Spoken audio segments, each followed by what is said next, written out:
बूढ़ी के समता तालाब सौंदर्यीकरण कार्य में विपक्ष ने घटिया निर्माण का आरोप लगाया है। शुक्रवार की शाम को कांग्रेस के नेता प्रतिपक्ष कारो लिल्हारे ने पूर्व पार्षदों के साथ तालाब का निरीक्षण किया। उन्होंने तालाब की पिंचिंग में हार्ड स्टोन की जगह लाइम स्टोन का प्रयोग किए जाने और बीम की ढलाई सहित अन्य कार्यों में मेजरमेंट बुक की गाइडलाइन का उल्लंघन किए जाने पर कई सवाल खड़े किए। सौंदर्यीकरण के लिए 1,64,00,000 रुपए खर्च कर रहे हैं तो सुंदर तो दिखे शहर की चीज। ये आज एक बीम चलाया जा रहा है बाउंड्री वाल की, नीचे किसी भी प्रकार की रंगत नहीं की जा रही। एक पन्नी बिछा दी गई, ऊपर नीचे बिल्कुल लहरा करके उसमें बीम की ढलाई कर रहे थे। अभी हमने आकर के रोके हैं। मेरा तो सवाल है कि यहाँ पर एक कंसल्टेंट इंजीनियर है, हमारे यहाँ एई है, हमारे यहाँ के सब इंजीनियर है, ये कर क्या रहे हैं? इनको गेज मिला, जहाँ ऊंचा मिला इनने ऊंचा डाल दिए, जहाँ नीचा है वहाँ नीचे डाल दिए। तो सुंदरता का मतलब क्या है? इनकी इंजीनियरिंग पर मैं प्रश्न चिन्ह खड़ा करता हूँ।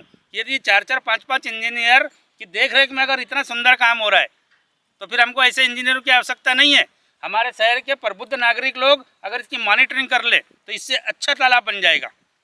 ये शासन के पैसे का, जनता के पैसे का दुरुपयोग किया जा रहा है। 1,64,00,000 रुपए से इसको सुंदर बनाया जा रहा है और कोई भी गुणवत्ता का ख्याल नहीं है।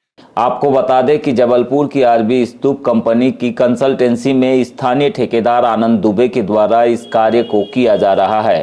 कांग्रेस ने नगरपालिका के सत्ताधारी दल और इंजीनियरों की साठगांठ से जनता के पैसों का दुरुपयोग किए जाने का आरोप भी लगाया है। ये बोल रहे हैं ठेकेदार ने हमको बोला, इनने भले ही इनको बोले होंगे। और ये बोल रहे हैं कि हमको ठेकेदार ने जो पेटी कॉन्ट्रैक्ट में जिसको दिया है उसने उनको निर्देश दिया। जिस समय कांग्रेस के पार्षदों ने यहां पर चल रहे सौंदर्यीकरण कार्य का अवलोकन किया, उस समय मौके पर कंसल्टेंसी के फील्ड इंजीनियर विकास चंदेश्वर भी मौजूद थे। उन्होंने गलतियों में सुधार किए जाने पर सफाई देते हुए कहा कि दोनों प्रकार के स्टोन का पिंचिंग में इस्तेमाल किया जा रहा है। हालांकि उन्होंने मेजरमेंट गाइडलाइन को लेकर पूछे गए सवाल के जवाब में नाम में सिर हिलाते हुए गलतियों को स्वीकार भी किया। इससे पता चलता है कि नगरपालिका परिषद बालाघाट में किस तरह से सौंदर्यीकरण कार्य में लापरवाही बरती जा रही है। बताया तो यह भी गया कि जिस आनंद दुबे ठेकेदार को यह काम दिया गया है उसी ने मोती गार्डन रोड भी बनाई थी, जो कि भ्रष्टाचार की भेंट चढ़ गई है।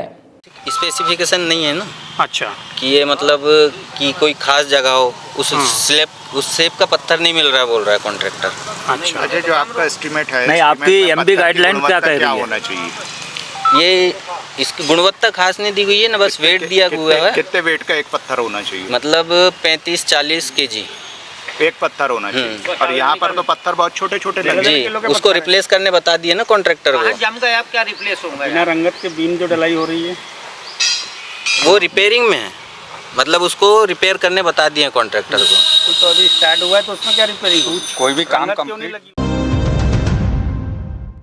नगरीय क्षेत्र बालाघाट में 38 करोड़ की जलावर्धन योजना शुरू होने के बाद भी कई वार्डों में सक्सेसफुल नहीं दिखाई दे रही है। जहां पर पाइपलाइन बिछाकर पानी दिया जा रहा है, वहां पर लो प्रेशर के चलते लोगों को पानी भरने में घंटों समय लग रहा है। विधानसभा में विधायक अनुभा मुज्जारे के द्वारा इस मुद्दे को उठाए जाने के बाद शुक्रवार को भोपाल और जबलपुर से नगरीय प्रशासन की जांच टीम बालाघाट पहुंची। यहां पर उन्होंने वार्ड नंबर 5, 2 और 31 सहित वार्ड नंबर 22 में जलावर्धन योजना के तहत लोगों के घरों में लगे नलों की जांच की। इस दौरान वार्ड नंबर 5 के माता मंदिर गली और यादव मोहल्ले में कई खामियां उजागर हुई।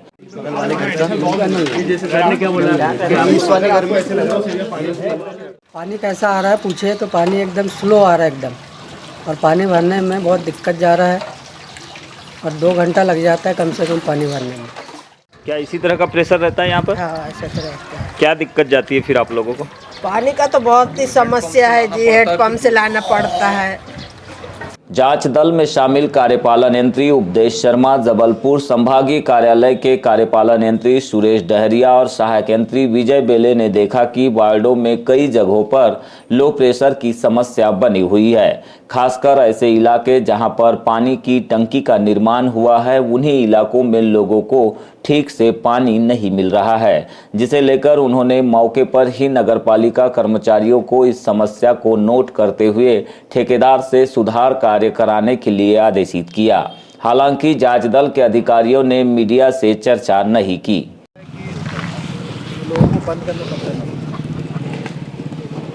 आपको बता दें कि 38 करोड़ की जलावर्धन योजना साल 2016 में शुरू हुई थी। इस योजना को 2 साल में पूरा किया जाना था, लेकिन वर्ष 2024 में भी यह योजना अधूरी है। ठेकेदार जैन इरिगेशन के द्वारा अधिकांश निचले वार्डों में ठीक से काम नहीं किया गया है। बावजूद इसके सत्तासीन दल के नेताओं ने नगरपालिका प्रशासन पर दबाव बनाते हुए ठेकेदार को करोड़ों का भुगतान कर दिया है। पूर्व नेता प्रतिपक्ष रामभाऊ पंचेश्वर ने जलापूर्ति में आ रही दिक्कतों और रहवासियों की समस्या को लेकर योजना में भारी भ्रष्टाचार के गंभीर आरोप लगाए हैं। समस्या तो बहुत सारी बताई, जैसे नीचे एकदम टब में रख के लोग पब्लिक पानी भर रहे हैं, तो उनको बताया गया कि भैया टब में पानी हम लोग जब से नई जलावर्धन योजना जो 38 करोड़ की लगी है उस समय से इन लोग नीचे ही एक टब में पानी भर रहे हैं। 2 बाल्टी पानी भर नहीं पा रहे, जैसे यादव गली हो गया, कहाँ अपने माता मंदिर गली हो गई, कहारी मोहल्ला हो गया, 3 गलियों में बहुत सारी दिक्कतें हैं। जब अधिकारियों को इस सारी चीज़ों से अवगत करवाया तो उन लोग का कहना है कि ठीक कर देंगे। तो भाई ठीक करते भी है तो जब से नई पाइपलाइन का पानी लॉन्च हुआ है जब से ठीक करते ही आ रहे हैं। कईयों बार पत्रवार सब कुछ करे, लेकिन मुद्दों को उठाते उठाते हम भी थक रहे हैं। लेकिन हमको ऐसा लगता है कि कहीं भ्रष्टाचार की भेंट चढ़ चुकी है, इसलिए कर्मचारी अधिकारी सारे लिप्त हैं, इसलिए उन लोग उस काम को ध्यान नहीं दिया जा रहा है। टीम बाहर की आती है तो उसके साथ जांच करने आएंगे, उस दिन आपको पानी अच्छा मिलेगा। वीरांगना अवंती लोधी महिला समिति बालाघाट के तत्वावधान में शुक्रवार को हल्दी कुमकुम कार्यक्रम आयोजित किया गया। स्थानीय कमला नेहरू सभागार में संपन्न हुए इस कार्यक्रम में समाज की महिलाओं ने बढ़ चढ़कर हिस्सा लिया। मुख्य अतिथि के तौर पर विधायक अनुभा मुजारे ने जिले के सभी ब्लॉकों से आई महिलाओं का हल्दी कुमकुम से वंदन किया। उन्होंने कहा कि महिलाओं के योगदान के बिना कोई भी समाज तरक्की नहीं कर सकता है। हमें एक दूसरे की मदद करने और क्षेत्र में महिलाओं को सशक्त बनाने को लेकर कार्य करने की जरूरत है। इससे महिला सशक्तिकरण की दिशा में आगे बढ़ेंगे और देश एवं समाज की प्रगति का रास्ता प्रशस्त होगा।